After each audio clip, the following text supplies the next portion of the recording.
Hello, my loves, and welcome back to Along This Spiritual Journey. So, leadership, real leadership, is about knowing how to understand it all. Maybe not do it all, but understand it all. From the entry level to the executive level, if you are a leader, you should understand all facets of this journey.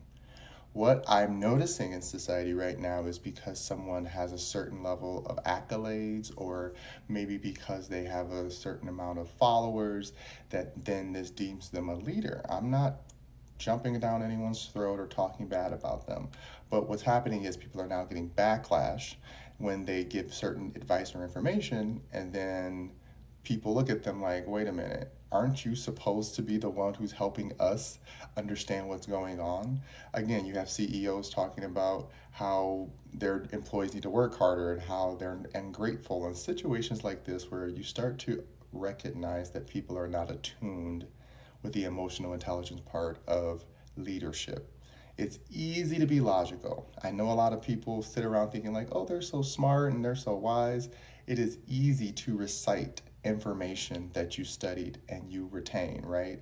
It is easy to understand how to go out into the world and then go get a degree or go to school and say, okay, I did this thing, now I passed. Trust me, I have enough certifications, degrees, whatever, blah, blah, blah, blah, blah. That doesn't make me an expert. What makes me an expert, in my opinion, is that I participate.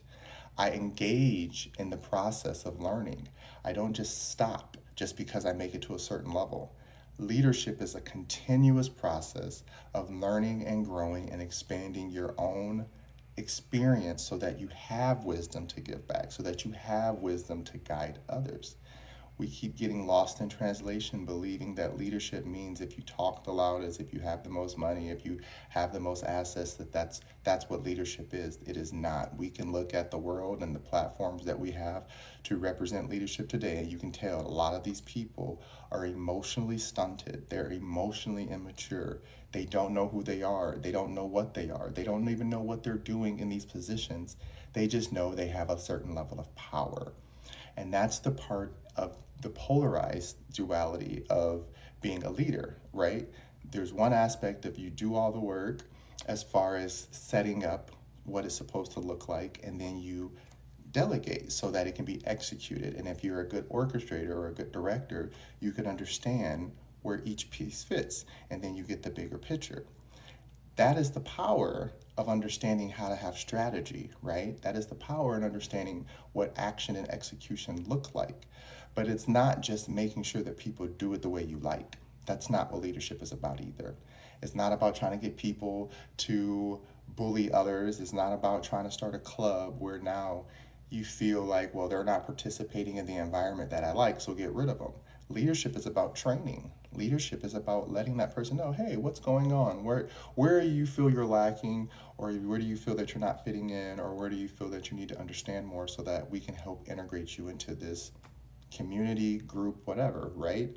This is how you retain employees. This is how you retain friendships. It doesn't matter if they're getting paid or not, because everything holds a currency, right? Time is a currency, money is a currency, love is a currency, emotions themselves are currencies because you're giving something away in return of hopes for something. As a leader, all your job is to do is to provide a clear path, and then you get the hell out of the way.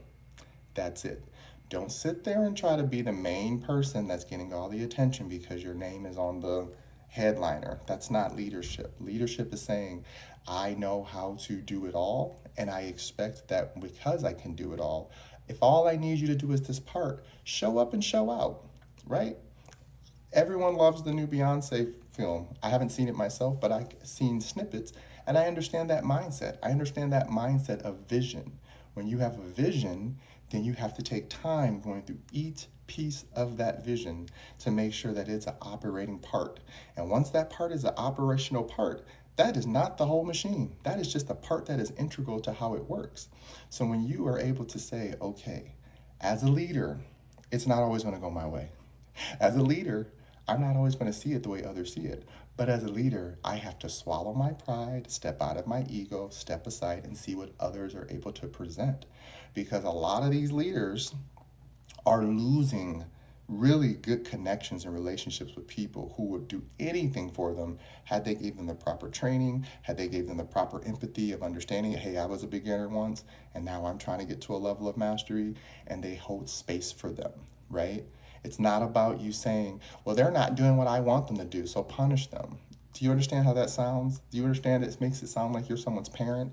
This is why emotional trauma work matters, because a lot of people go out, get these jobs, get these titles, and then they repeat the cycle of abuse and trauma from their childhood of what they think leadership looks like, what they think control does in the end.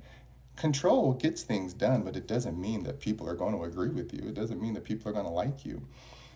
I understand that statement can be a dualistic point of, yes, leadership sometimes means making decisions that people might not like, but if it's for the benefit of all, then that's the decision you have to make. But if it's a benefit for only you, that is not leadership, period. So I want you people to implore and recognize when you see someone walk into a room and they're trying to tell everybody what to do and they have a certain attitude about them.